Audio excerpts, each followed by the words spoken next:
Okay, so this recipe consists of how many potatoes? 7 potatoes. Cut into wedges, probably 7 to 10. We're a family of 3. This is going to be a lot of potato.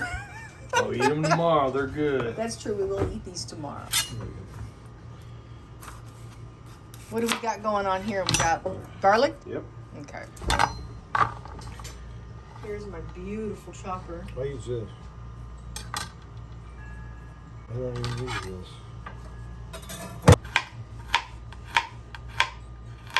I like to cook. I was going to make some. I'm thinking about coming up and experimenting with some of the green tomatoes and seeing if I can make a fried green tomato like wedges or slices, and then fry them up after, or deep fry them. Sounds like it would be interesting. This is not the typical knife I would use for this. When you go like this and it cuts a lot more efficient. I learned that in youth authority. You know, when I was a troubled kid, before I became a troubled adult, I like my fingers. It's just, you know, I guess it's whoever taught you to use the knives. That's true. In the kitchen. And obviously you learn from mom, which says a lot. Happy Father's Day. I get to get one shot in. And it's pretty simple at this point.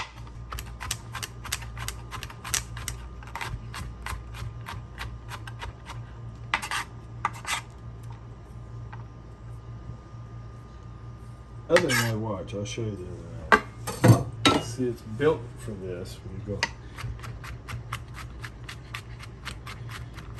you just have it on that curve, and you ride the curve around, and you pull more in, and you bring it down more, and you get that.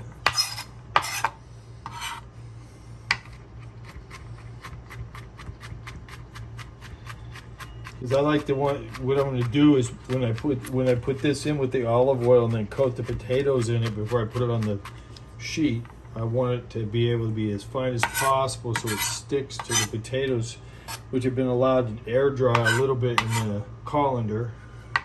So that should be good. And we'll just grab all that. We're going to take that. Get a handful of, plop it right in there with that olive oil. How much olive oil is this?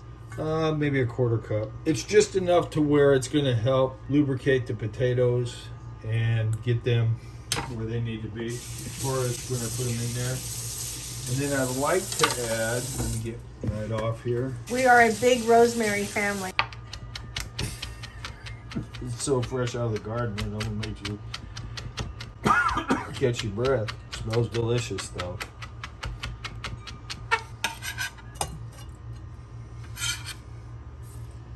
All it takes.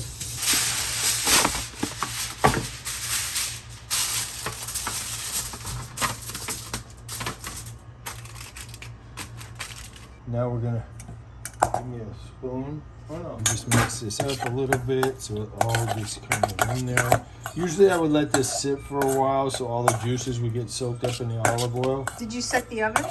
Not yet. Matter of fact, I should actually give that a spot in the microwave. 350. You're going to do 350. Okay. I'll come back in after they're done and make sure they all have garlic on them. I may have a lot more than I thought, so that's okay. I'm going to stack this tray, which is fine. Let it lay around in there. Garlic and all that beautiful olive oil. Mix it in there. Usually you can use more olive oil, but you really don't. You don't need it.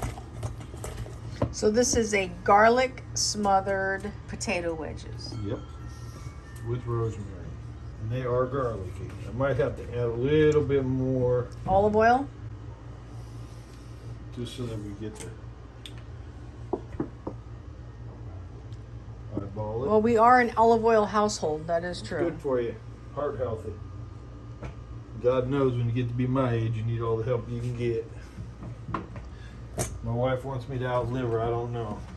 Might have to do a couple trays, but that's good. I don't mind.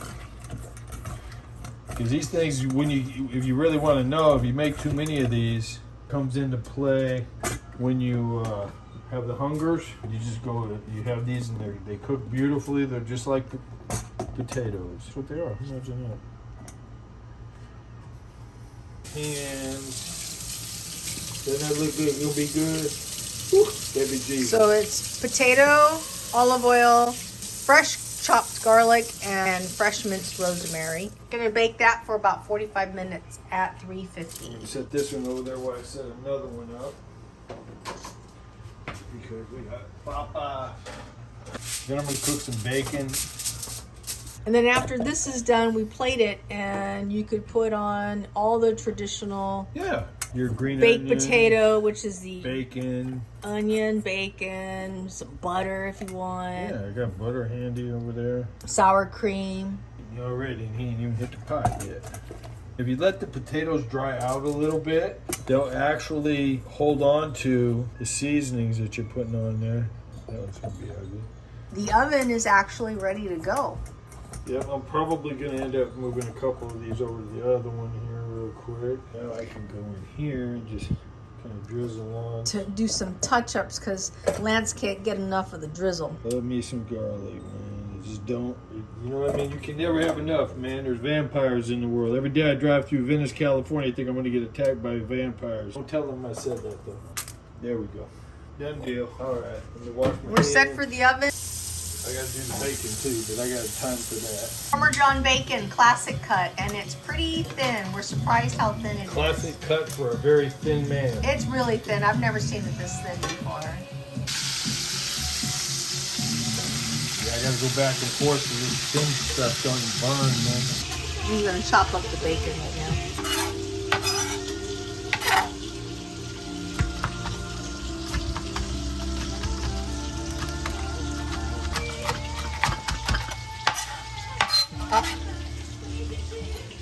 Ready. Here's what it looks like. This is beautiful. And we have filet mignon with potato wedges, sour cream chives, bacon, garlic, and rosemary.